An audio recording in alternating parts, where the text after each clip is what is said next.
ترمذی شریف کی حدیث مبارکہ ہے، قال قال رسول اللہ صلی اللہ علیہ وسلم احب اللہ لما یغزوکم من نعمہ واحبونی بحب اللہ واحبوا اہل بیتی بحبی، او کما قال علیہ الصلوۃ والسلام۔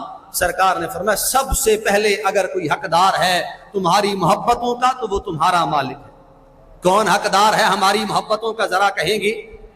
ہمارا مالک ہماری محبتوں کا حقدار ہے۔ کون حقدار ہے؟ جس نے ہمیں پیدا کیا ہے، جس نے ہمیں نعمتیں عطا فرمائی ہیں۔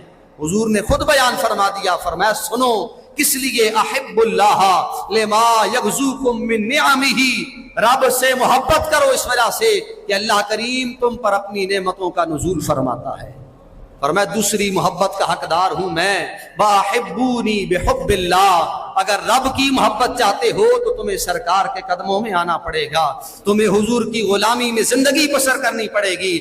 اگر حضور سے غلامی کا حق ادا کرنا چاہتے ہو تو فرمایا پھر آگے بڑھو، واحبوا اہل بیتی بحبی۔ اگر تم کہتے ہو کہ ہم رسول سے محبت کرتے ہیں تو فرمایا پھر میری محبت کے لیے میری اہل بیت سے محبت کرو۔